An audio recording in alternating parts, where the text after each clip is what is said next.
আজকে একটা healthy breakfast recipe share করছি। আশা করছি এই ব্রেকফাস্ট রেসিপিটা আপনাদের খুবই পছন্দ হবে। আর আমি কিন্তু এটা বানিয়েছিলাম আমার মেয়ের টিফিনের জন্য, তো সেটাই আমি আপনাদের সাথে শেয়ার করছি। প্রথমে একটা মিক্সির জার নিয়েছি, তার মধ্যে দিয়ে দিচ্ছি 3-4 চামচ মতো ওটস। ওটস কিন্তু খুবই হেলদি আমাদের শরীরের পক্ষে। আর নিয়েছি একটা ছোট সাইজের আলুটাকেও এইভাবে ডুবো ডুবো করে কেটে নিয়েছি। তারপর অল্প একটু জল দিয়ে দিয়েছি।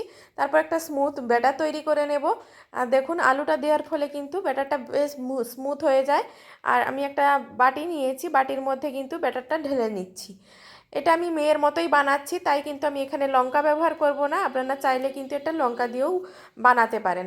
দিয়ে দিলাম একটা মিডিয়াম সাইজের পেঁয়াজ কুচি, পরিমাণ মতো লবণ, আর দিয়ে দিচ্ছি একটা ডিমটা ফেটে দিয়ে দিচ্ছি এর মধ্যেই।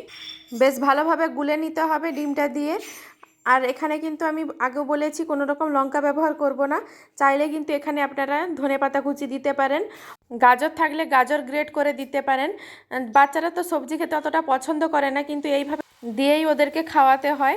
তা আমি এখানে তাওয়াটা বেশ ভালোভাবে গরম করে নিয়েছি। আর তাওয়াতে কিন্তু আমি ঘি ব্রাশ করে দিয়েছি। তারপরে দিয়ে দিচ্ছি 1 হাতা মতো ব্যাটারটাকে একটু হাতার সাহায্যে ছড়িয়ে দিচ্ছি, ঠিক যেইভাবে পরোটা কিংবা রুটি বানাই সেই রকম।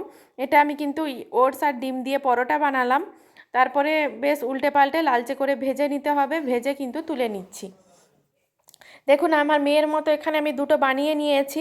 আর এখানে দিয়ে দিচ্ছি ডেকোরেশনের জন্য একটু শসা দিয়ে দিয়েছি, যাতে ও খেতে পছন্দ করে। তো যেইভাবে ঠিক এগরোলটা বানাই সেই রকম, যেহেতু পেঁয়াজ দেওয়া আছে তাই আমি পেঁয়াজ আলাদা করে আর দিচ্ছি না, শসাটাই দিয়ে দিলাম। আর অল্প একটু ছোটো বাটিটাতে কেচাপ দিয়ে দিচ্ছি। দুটো দিয়েছি, জানি না ও দুটো খাবে কি না। তারপর দেখলাম যে এসে যে টিফিনটা ও পুরোটাই শেষ করে দিয়েছে। তো ওর হয়তো ভালো লেগেছে, ও কিন্তু এসে বলেছিল যে মাম্মা আবার একদিন বানিয়ে দেবে আমাকে এইভাবে। তো আপনারাও এইভাবে বাচ্চাদেরকে টিফিনে বানিয়ে দিতে পারেন।